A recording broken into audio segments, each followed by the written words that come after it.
All right, as promised in the part 1 video, here we are with part 2 video.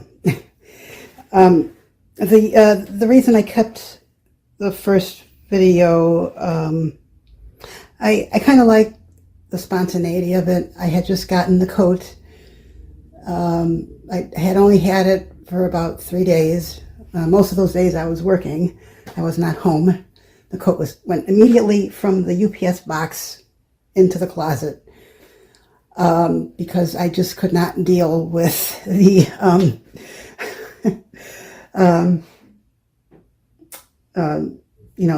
the shock and excitement, because I had to go to bed and get up for work the next day. It kind of stinks having a 9-to-5 job, but that allows me to buy stuff like this. So work comes first, and then fun. So here's a part 2. I'm not going to repeat things I said already in part 1. Like I said, the part 1, I like that you can still hear the excitement in my voice. And as you can tell right now, I've settled down. I've actually tried it on. That was quite pretty wild. And I don't know if I'll have the nerve to do that now, but we'll see. I have no idea what I'm going to say in this video, so let's just get going here. I think what I want to elaborate on is, pardon me, I have to get in here. Oh, got my hat ready. I want to elaborate on, unfortunately, I have to be in this video. Last time I had it buttoned on this side. That's wrong. I wear coats like this all the time. I love this style of trench coat, overcoat, and my closet's full of coats in this particular style. And the funny thing is that when it went from the UPS box into the closet, I didn't look. I just stuck it right in there, and I stood back and I was looking at all the coats in Harry's coat and along with my coats, and it looks like it could be one of mine, which is very odd. It struck me as very odd. I know it's a little bigger than what would fit me. This is a little larger on my frame than my coats are. Harry was a bigger guy. Well, not too much bigger. So what I wanted to elaborate on is the inside. It's heavy. Okay, how do I do this? I need like a camera person. Let's see. What I wanted to show, which I hope you can see, the inside. There are stains on the lining. See the stains? There's a name tag. I think you can see the name tag there. The stains. Okay, the stains. Let me explain those stains. The stains. This is his coat. Holy crap. I'm so sorry. I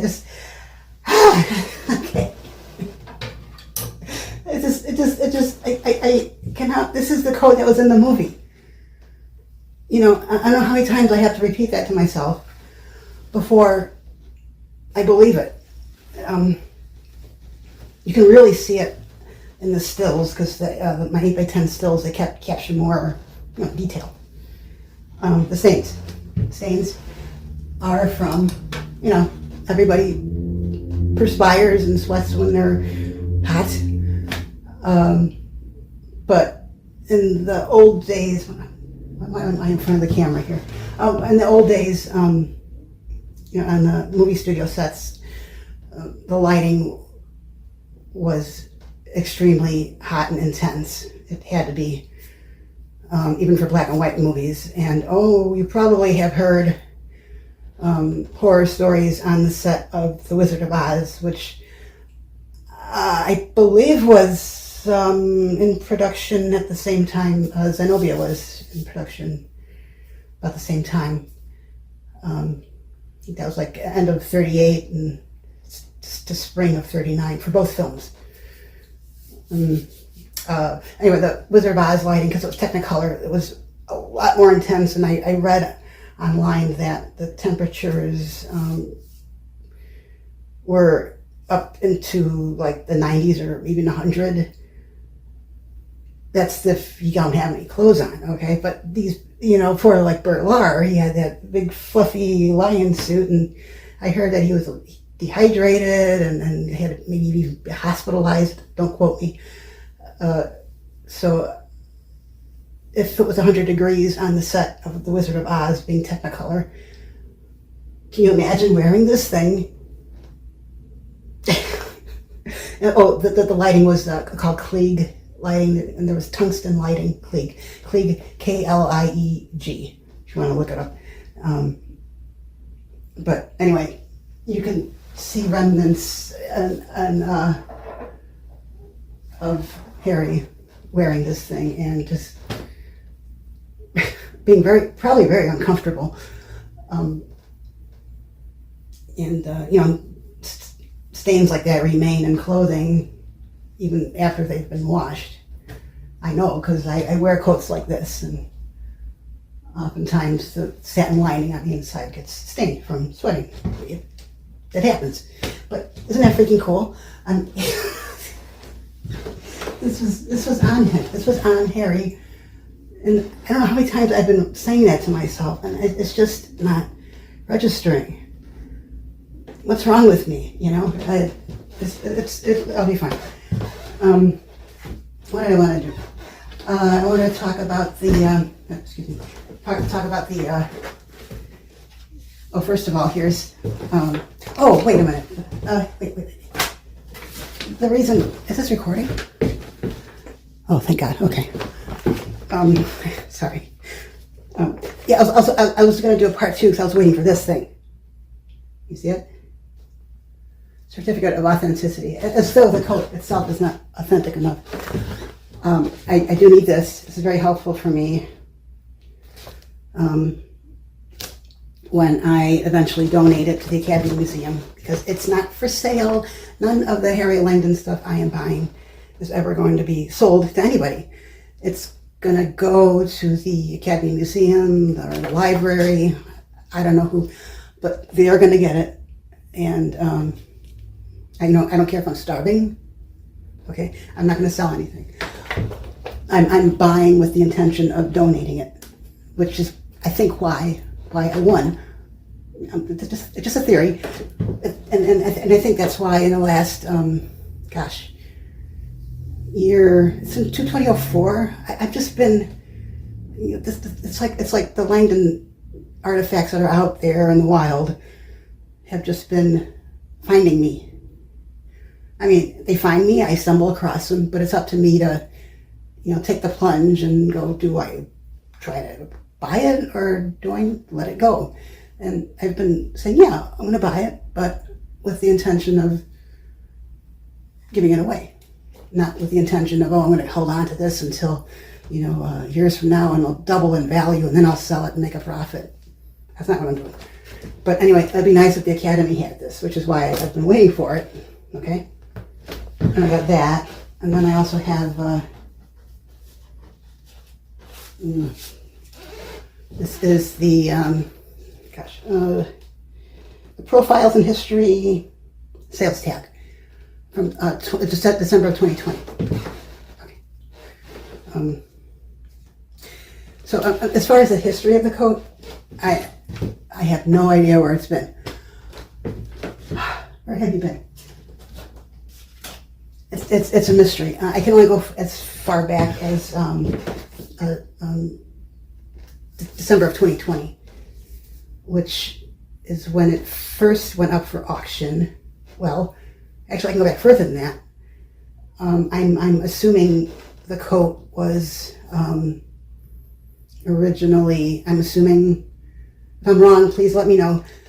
I love being corrected. I like to know when I'm wrong. But I believe it might have been part of the 1963 Hal Roach studio auction, 1963. It might have been part of their wardrobe. And then I think from there it went to somebody, and who knows how many other people had it since 1963. But fast forward to 2020, because I don't know anything between 1963 and 2020. Fast forward to 2020, and it went up for auction.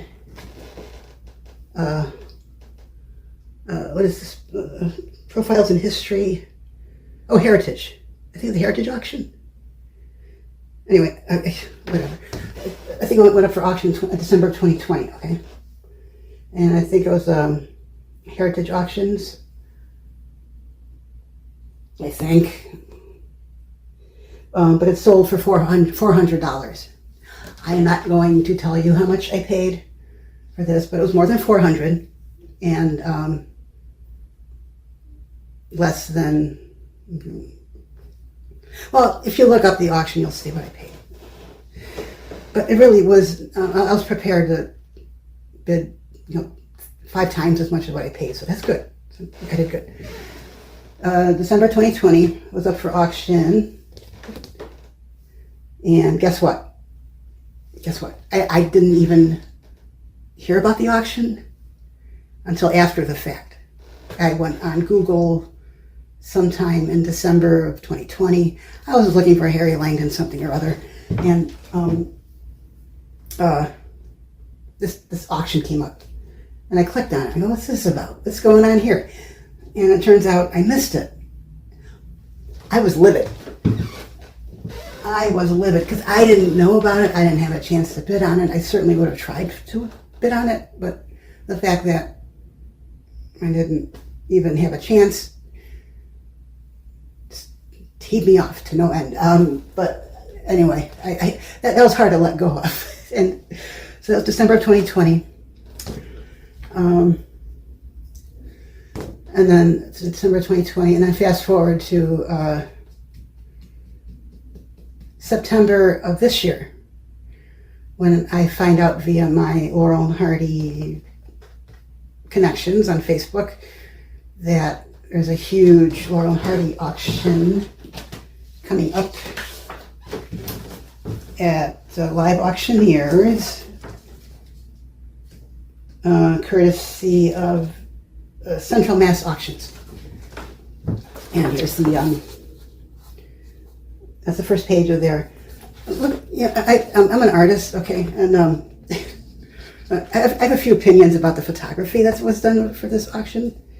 I don't appreciate how that coat was just kind of like thrown into a onto a table with all those lumps and wrinkles in it. And I thought, that looks great, let's shoot it. It's a horrible photography.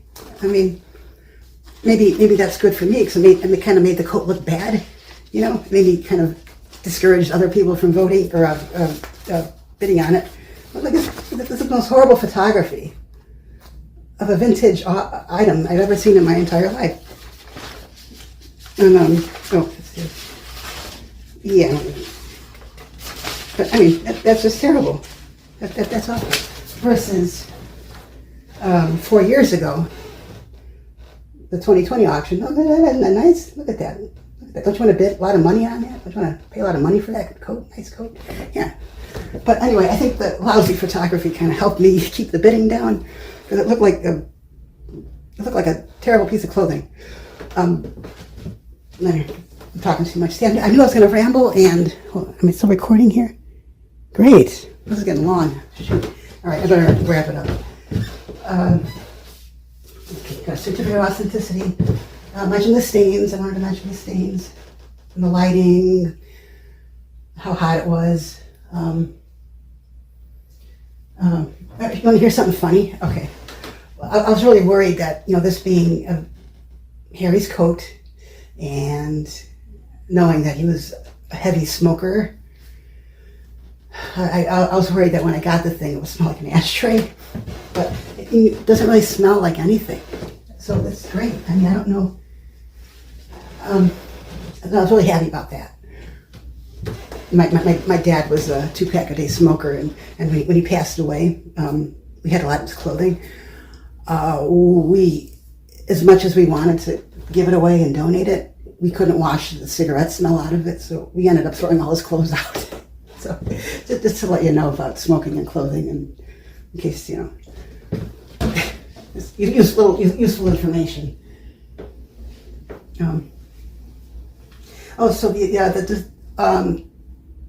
Like I said in the first video, there is very little damage considering it's 86 years old. And all the damage, the outer damage, I mean, the lining stains, that's human damage. That's just from wearing and working hard. Working hard on set. You do a lot of sitting around on set. Say, 12 hours a day on the set. Well, 11 of those 12 hours, you're probably just sitting around waiting for the tech crew to get the set ready and the lighting and everything and the sound and the costumes and the makeup, and you're waiting. And finally, maybe you might shoot for like an hour and then you go home. But anyway, it's a lot of waiting around on set. And I don't think he had the coat on the entire time. I think pretty much as soon as he shot his scenes under the lights, sweating to death, he took the thing off, and then he went out and he had a smoke. I don't think he smoked in this thing. And there are a lot of publicity photos of him with the coat on, but again, they're for publicity, so he had to put it on, to promote the film. People who know me say, "Gosh, you're really quiet," and you know what? No, I'm really not. Oh, excuse me. See how the dogs are coming in. Hey, I'll be right back. I just got to keep the door closed just for a few more minutes. I'm almost done. They think it's their house. But all the damage is on, the outer damage is all on the left side. And what makes me, here, this little something here, this is a little like a worn spot. I think maybe where the previous hanger was. But I think this side of the coat was exposed on a coat rack. It looks like this discoloration on the sleeve was caused by sunlight, whereas the rest of it was, like I said, on the rack and protected by the coat that was in front and behind it. And also I showed in the first, are you getting this? I showed in the first video that the bottom had come undone. Well, I put two little straight pins in there just to keep it together.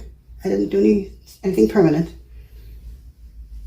But what I'm going to have to do is, you see, I think you can see, yeah.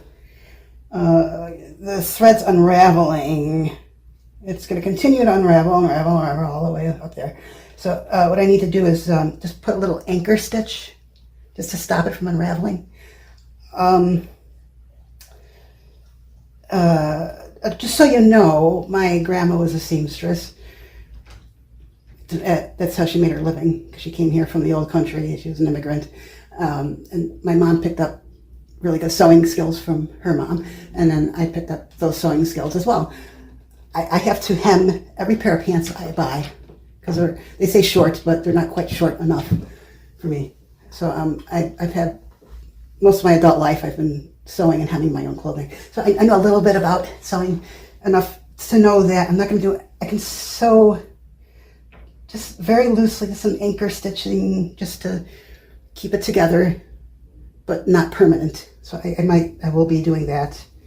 And then needs another anchor stitch down here to stop the original from unraveling. I don't know if any of this is, if everybody's like falling asleep by this point. Yeah, because I want to. Well, I'm going to my first Laurel Hardy convention.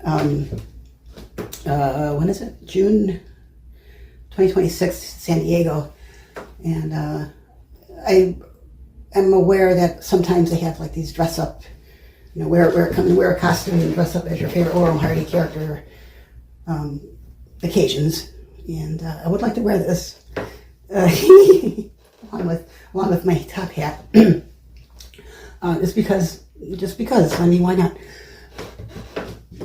It looks really good for 86 years old. This is crazy. I can't believe how good this looks.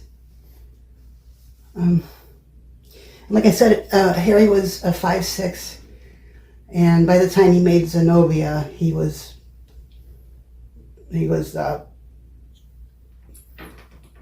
how do you say it nicely? I'm not supposed to say the F word, He was fat. He was fat, okay. I said it. He was fat. I'm not. In the areas where it is loose, it's in the belly area.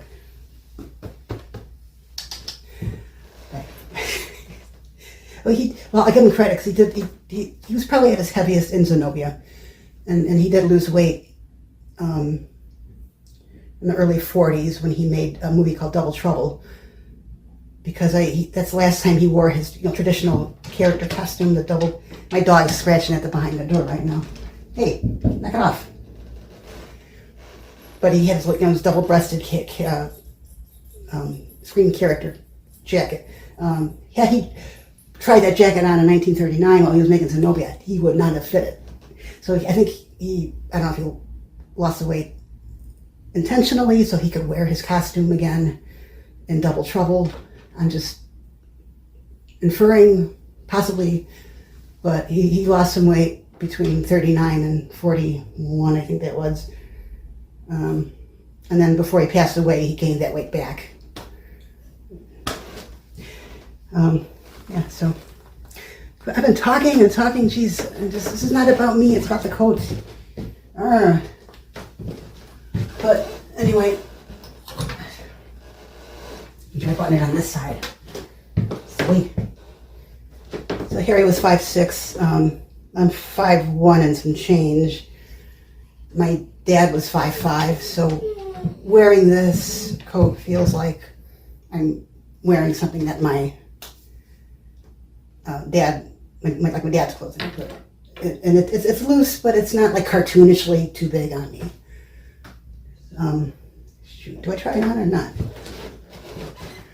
I don't want to try. I'm not ready for that. It's a hat. Like I said in the first video, hats from 2018. Yeah, I don't want to get into the whole controversy about the movie ZENOBIA and I've not seen that Stan and Ollie movie. I bought it.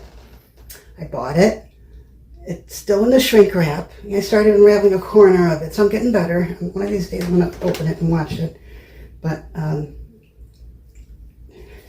there was no animosity between Stan and Babe and Harry. They were great friends. They hung out, they socialized after working at the Hal Roach Studios. Harry was hired as a screenwriter in 1938. Stan was friends with him, admired him since the 20s. And Stan's screen character was inspired by Harry Langdon's silent film screen character. I'm not going to get into that because that's just a whole other video. But this is part of the Cliff Sawyer auction. Oh, see, I've been rambling. So Cliff Sawyer won the coat in 2020, and I didn't know that until September of this year. And the reason Cliff Sawyer's stuff went up for auction is because he passed away in I think 2022 it was. So he hadn't had the coat for too long. But I'm glad it went to somebody like him. I mean, I'm sorry he is no longer with us, but he rescued it so that now I had my chance to buy it. God, I'm just like, oh, what the coat? Stan Laurel. So I bought this Stan Laurel letter. It's the only Stan Laurel letter I have. And the reason for my buying it is because Stan mentions Harry. This is from August of 1929. Harry just started working at the Hal Roach studio in his own series of sound shorts.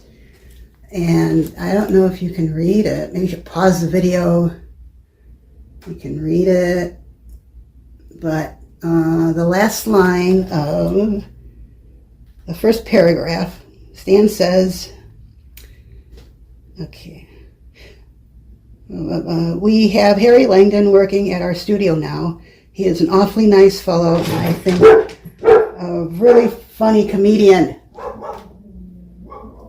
Isn't that nice? I mean, that's straight from the horse's mouth. You know, and people were saying Harry had a fat head, he was hard to work with, and he was a jerk, and all those nasty things. And I believe Stan.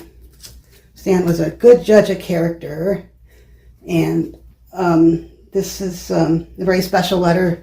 There's a certificate of authenticity. To me personally, is a very, very special letter. There were dozens of Stan Laurel letters, and I've always wanted one in my collection. But this was the number one of the bunch. I read every single Stan Laurel letter that was in the Cliff Sawyer auction, and this is the only one that mentioned Harry.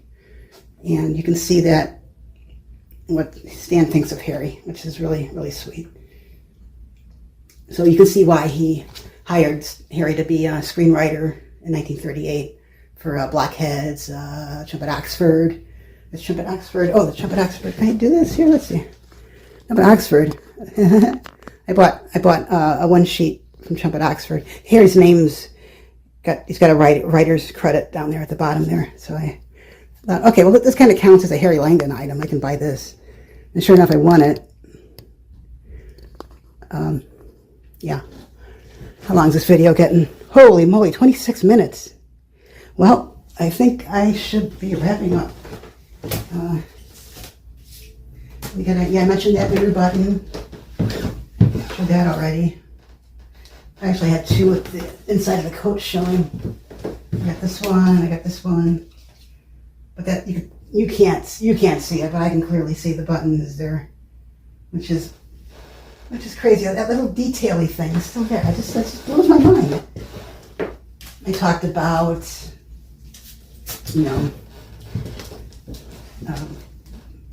Babe having his hands on it. It was really cool. He had his hand up here. Such a nut. Yeah. And yeah, that's neat, huh? That's neat. Oh gosh. I can't believe it. It's the actual coat. Do I try it on? Well, maybe I should say no. And shoot. Do I try it on? Oh God. Oh. I'll put the hat on. This is the front and back. All right, put the hat on. I might have to zoom out a bit to, yeah. Everybody's like gone by now. This video's gotten way too long. All right, I'll put it on. Jeez. Wow, this is good. I mean, if it was, like 2 degrees outside, this would be great to wear, but in the studio, holy moly. Can't imagine. Oh my God, like wearing this in the middle of summer on a hot sunny day.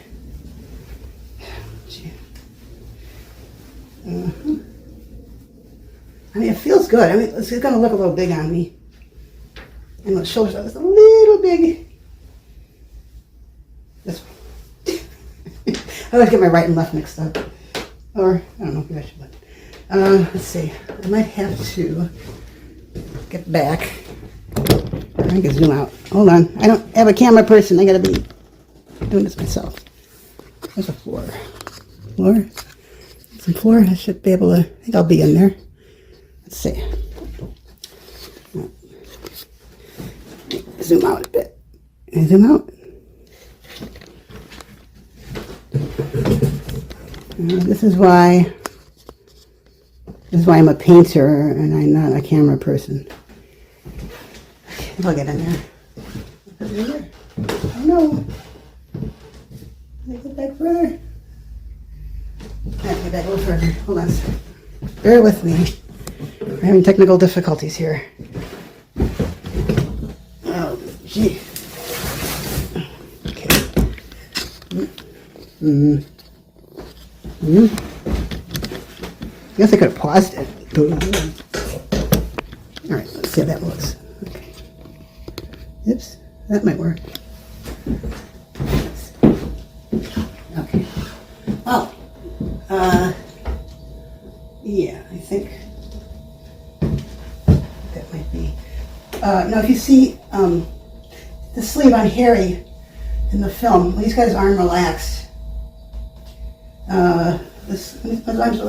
It comes up to, about there. So the sleeve on Harry was still a bit long for his arms. As you can see, it's kind of long for my arms. Okay, right? You know what, I need to get the tripod legs down a bit. Maybe I will pause it. There we go. Okay, see, I finally got it. It took a while. It's as good as it's gonna get. Oh,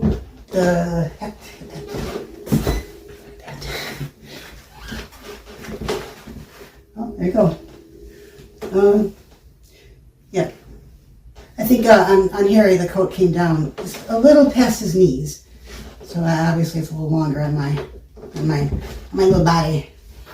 Oh, there's the hat. Oh, there you are. Oh my goodness.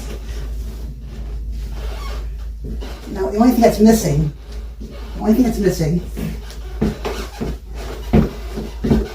is my elephant. Where did my elephant go? I gotta remember to button it on this side. Because my other coats that I wear, I always button on this side. And it's this side. I can't believe this thing's 86 years old. This is nuts. This is nuts. And it's still here. It's crazy. Oh, easy.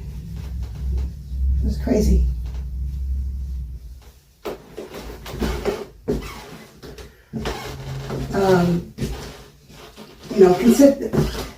Considering this is a one-time film, costume, and makes it even more miraculous that it survived, because it's, this isn't like a costume from a big budget successful movie, like let's say Wizard of Oz again.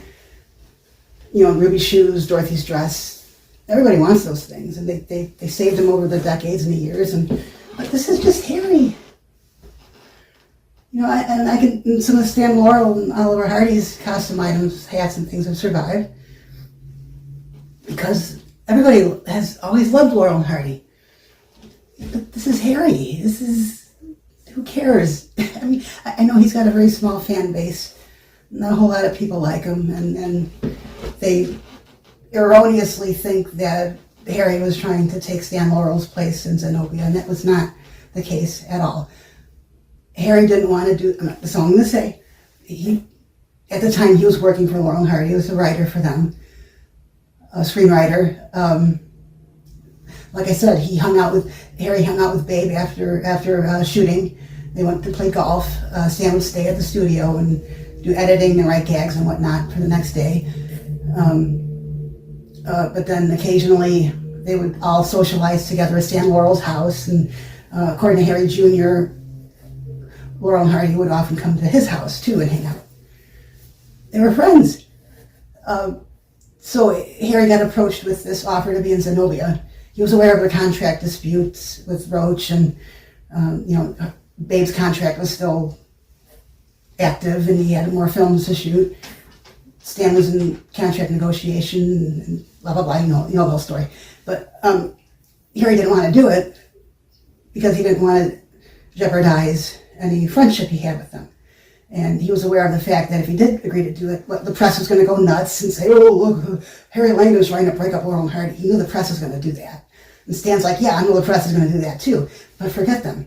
Any publicity is good publicity. I don't know who said that, but there's no such thing as bad publicity or something. I don't know the quote. But Stan encouraged Harry to do it. He said, you have my blessing. You need the money. It'd be good exposure, and regardless of how the film turns out, you just do it. Don't worry about me. He said, Dave and I are fine. We'll figure it out, and it's not going to have anything negative, no negative ramifications, and it'll be good for your career. So that's why he did it. It turned out to be a flop, but and I don't know why somebody would keep a coat from a movie that's not well known. I don't know. I don't know how this thing survived. Okay. Guess I'm done. It's like a half hour. Jesus. I'm so sorry. You got a fast forward button. You can fast forward if you want to. Oh yeah, and I will be at the San Diego convention, and I'll have the coat, and I might even have my hat too, and I might bring something else. I might find ZENOBIA by then, and I'll have ZENOBIA too. It's hard to find an elephant rental these days, but I'll figure something out.